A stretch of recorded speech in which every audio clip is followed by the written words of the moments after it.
Hello, welcome, and welcome. I am doing this channel because if you're an avid reader like me, it is hard to find good books and to get other people's opinion. Even though I'm giving my opinion, I promise you these books are good if you read the same that I read or in the same genre. Well, I read anything. But anyway, this is just to give people a idea of what to read and go to the library look for if you ever thinking of what should I read? What should I read? I don't know what I read. Even if you have read these already, recommend them. I'm probably sure you have. But anywho, let's start with the first one. Like I said, this is my first time. Ah, um, the first book is called Child Support.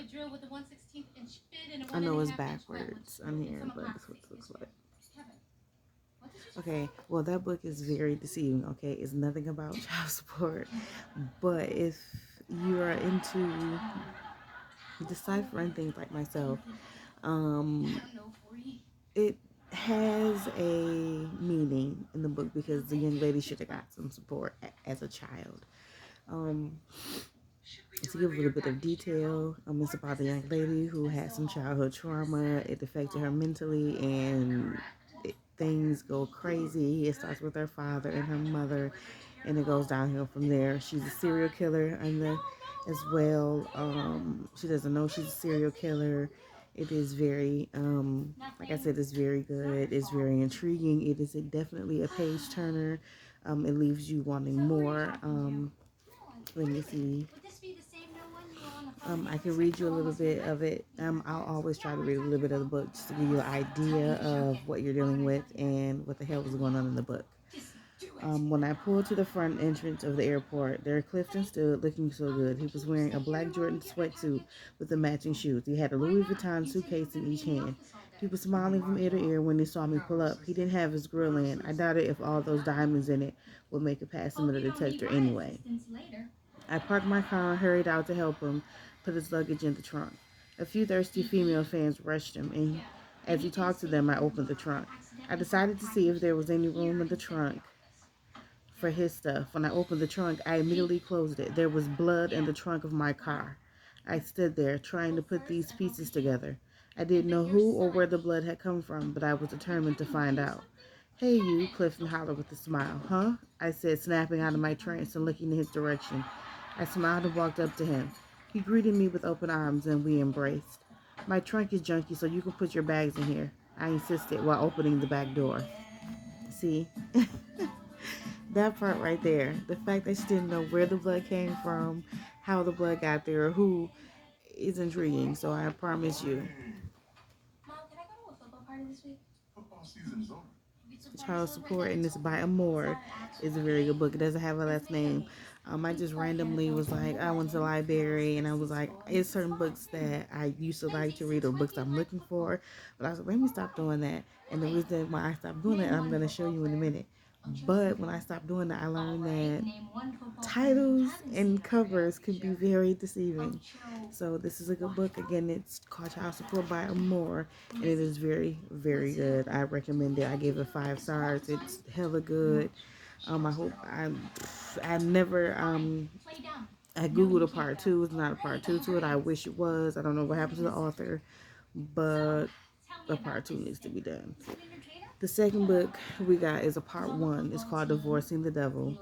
The main focus of the book doesn't happen to the very, very end, but part two goes into much more detail, which is hella good too. But this book is very, very good. Very good. It's very good.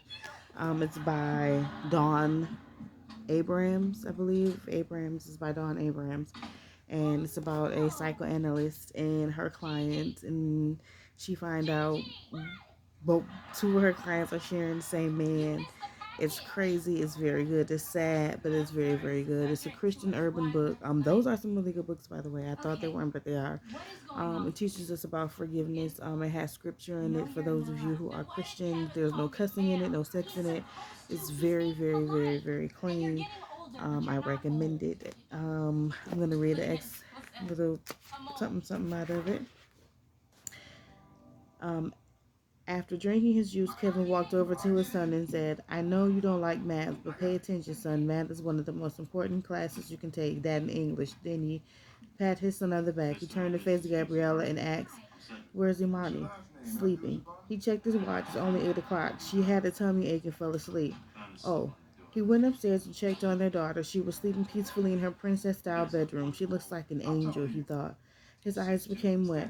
How could I have been so selfish? You deserve a better man for a father than me. I'm so sorry, baby. He bent down and kissed her on the forehead, noticing that she must have removed her covers. He pulled the sheet neatly to her chest and left. The following morning, Keith left his house earlier than usual. He had a breakfast meeting at the Waffle House with Donovan, his best friend. What's up, dude? Kevin said to Donovan as they shook hands. Nothing much, man, just hanging, you know. The smell of eggs and bacon cooking on the grill filled their nostrils. Having seated themselves in a booth, they could hear meat sizzling on the stainless. Hold on, because it gets better. Steel appliance as a cook, dressed in a white hat, shirt, pants, and apron, flipped and scrambled the food.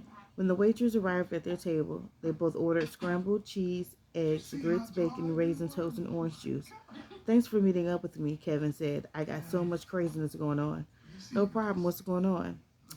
First, you gotta swear you won't tell Sky. Come on, man. Nah, this ain't negotiable. Kevin hated putting Donovan in this predicament, but he needed someone to confide in. There was no one he trusted more than Donovan. Fine. The elderly black waitress returned with 2 glasses of OJ. Your order will be up shortly, she promised, placing 2 straws on the table. Thanks, they said automatically. Before Kevin said anything else, he looked around the restaurant as if double checking to make sure he didn't see anyone else he knew. I messed up, he sighed loudly. I've been cheating on Gabby, excuse me. Oh man, why? I don't know why. Come on, man, this week. You're as crooked as scoliosis. You know why you did it. Then Harley noticed when the waitress returned and set their plates down. She must have noticed the intensity of their conversation and left quietly. When I first met Gabby, she was everything I wanted in a woman. Pretty, sexy, liked the same things I like, and she thought like a dude. She was cool, not like any other woman I had ever met. She wasn't even jealous. We used to go to the strip club together and just chill. After we had Junior, she started changing. Always tired, too tired for me. Come on, man, give the woman a break. She has your baby. I know. You know how hard it is to admit you were jealous of your own child? I feel bad enough. Is that when you started having an affair? Donovan ate a fork full of food. Kevin shook his head. Nah, cheating on my wife was the furthest thing from my mind. I never wanted to see one of those brothers running around on his old lady. That wasn't me. It wasn't until after we had Imani that things started going downhill. Gabby lost interest in sex, and when we did get down, she didn't want to go down. That messed me up. Dang, man, it's like that? Yeah, it's like that. Our brother needs weren't being met. Gabby treated me like I didn't mean jack. Everything was about the kids. All she talked about were what the kids did, what the kids needed, and what we were going to do with the kids. There was no more us. It wouldn't have been so bad if Gabby had acted like she still wanted there to be an us, but she didn't. My niece came after Junior's and Imani's. No man wants to feel like he's at the bottom of his wife's priority list. So you're blaming Gabby for you having an affair. Kevin raised his brows. I'm not blaming her. I'm just trying to explain to you know how it happened. To you how it happened. He nibbled on a strip of bacon. Oh, all right. The night I met Amber, my whole life changed. He shook his head. She was gorgeous and fine, dude. She was a white girl with a sister booty, blessed in the chest and face like a glamour model. I was like, what? I know it was wrong, but I had to push up on her. The girl was bad. Did you tell her you were married? He shook his head. Nah, I didn't tell her. Man, that's foul. I know I should have told her, but I didn't think she'd get with me. If she knew she's if she knew she's classy, you know. She was in college and a virgin. Donovan choked on his orange juice. Dude, you alright? Kevin asked. Yeah, it just went down the wrong way. Anyway, I feel bad about deceiving Amber. And Gabby too. For that matter, I hardly stand to look at myself in the mirror. Every time I did, I saw my father's reflection staring back at me. Huh? Dude, my father was a straight player back in the day. He used to cheat on moms left and right. The jacked up parties that moms knew about it. Back then, women stood by their men. When I got older, I asked moms why she stayed with Pops when she knew he was cheating. You know what she said? He paused and continued. She said, I stayed with your daddy because I took my vows seriously. when I got married. It was for life. And I wasn't going to let some woman take away my husband and children's father. Dude, that messed me up. I was like, whoa. So, are they still together? Yet, but not in the traditional sense. See, after all the kids left the house, my parents separated. Or should I say, Pops bounced. Even then, Mom refused to give him a divorce. They're legally married, living separate lives at different residences. That's deep, man. Kevin lowered his voice and said, all my life I wanted to be a better husband and father than Pops. And look at me. I'm no better than he is. Like father, like son. It doesn't have to be like that. You can still turn this around. Nah, dude. I'm in too deep. What you mean? Signed loudly, Kevin confessed. Me and Amber got kids. See? It took a while to get to the point. But as you can see, this man has kids outside of the kids he has with his wife. So this is again a very, very, very good book. It's called Dancing with or Divorcing the Devil, and it's by Dwan Abram. And it is a Christian urban book. I recommend this book too. I give it a 5. It is so freaking good. Up next we have My Mother's Child. Again, Dwan Abrams wrote that one. This is part 1, and this is part 2 to that. This is very, very good. I recommend this one as well. This one is hella good.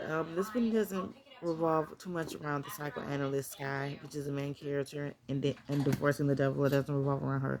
It revolves around, I think, one of her clients and some other females or whatever. So it doesn't really involve her as it did. I think that was just the introduction to Sky. Maybe some of her patients, and I think maybe the stalker in the book is a stalker at the end of the book. But you have to see. I'm going to read a little bit from this one. The officer removed his hand from Nigel's face and stood up. You're feeling arrogant right about now, huh? Don't think just because you got away with being a stalker that you're going to get away with rape. You can't forget about that. Bits of spittle escaped from the officer's mouth. If that's the last thing I do, I'm going to put your crazy self behind bars. Nigel just stared at him. Why did you rape that woman, Nigel? If you didn't see me do it, then how do you know I did? The officer bit the corner of his lip and shook his head. If I could knock that smug expression off your face, I would. He turned the empty chair around and straddled it. So what happened? I've seen Miss Stokes and I'm not going to lie. She's hot. He chuckled in an even tone. He continued, tell me what happened. Did you make an advance and she rejected you? Nigel yawned and covered it with his hand. He then leaned into the table and said, look, we both know you don't have any evidence linking me to such a crime. His gaze penetrated the officers. The officer seemed to become frustrated. He went on to tell Nigel that Miss Stokes had already identified him as the man she had met while dining at a restaurant with a friend. He further explained that according to Miss Stokes' statement, the only reason she had called him over to her house was because she wanted to get some outward praise. The officer gave Nigel an opportunity to fill in the rest, but Nigel refused to cooperate. So, as you can see, this man is accused of stalking and raping a woman, just like he did in the other book, but you have to read the rest and get to know the rest. Now, in between, there's some crazy stuff that happens, just like in this very book. In between, there's crazy stuff that happens. But it's very good. Like I said, it's a page turner, and I recommend it. I highly recommend. I give it a 5. It's very good. And last but not least, we have The X Factor. Now, the reason why I say covers are deceiving, this cover on this book is very deceiving. The story is nothing like the cover, I promise you. I thought it was like a black romance and something like I didn't want to read, but then I got it and read it. Oh my god, oh my god, oh my god, it's so fucking good. It's by Tushonda L. Whitaker, and I'm going to say it again. It's Tushonda L. Whitaker. I got you, girl. Tushonda L. Whitaker. The X Factor is really good. It is about some family trauma. Yo, some healing had to go on, and I'm glad Mama came through and pushed through and recognized that she was the core of the problem, the cause, the symptom, and the solution. Yo, it's really good. And Mama Bird is a mess. So I'm gonna read a little bit from this one. Let me find a decent page. I'm your fucking wife, and you go to my sister and see what's wrong with her? We're the ones with the damn problems. Watch your mouth, Celeste, Star snapped. I told you about your man sleeping out too many nights anyhow. I second that motion, Butter agreed. Mm-hmm, Mama Bird injected. Tell him. And Butter, and you ought to know, because that's how your man got stolen. And if you ask me, this looked like a menage de Oreos. It's a menage a trois, Monica rolled her eyes. Oh, y'all just nasty, huh? Let me find out that y'all are family freaks and ain't nobody hooked the old bitch up. I'll have y'all to know I still got a click. It's not that kind of party, Mama Bird, Monica said. Yeah, Mama Bird said. It might not be. But one thing's for sure and two things for certain. Pussy don't have a face and in the midnight hour a stiff dick ain't related to nobody. Look, Sharif said sternly. Monica was outside about to leave. It was late as hell, and she didn't need to be driving all upset and alone. I talked her into coming back into the house, and when we started talking, I fell asleep. Celeste looked at Sharif, her eyes filled with rage. You're having boxer shorts on, and she has on a short-ass nightgown? Your imagination is ridiculous. You need to write a book. I fell asleep. That's it, period. Now I'm tired of explaining it. Sharif got off the bed. Hey, big dog. Mama Bird heads cocking her neck to the side and winking. Mama Bird, Star said, ain't no dog in here now, hush. I wasn't talking to no dog, thank you. Who were you talking to then? Star asked. Sharif, the slit to his boxes is open. Mama Bird grinned. Alright, that's enough. Celeste Sharif looked at her. We fell asleep talking. That's it. Nothing else. That better be it, Celeste screamed. I ain't one for no bullshit. I'm his wife, not you. She pointed at Monica. Understand?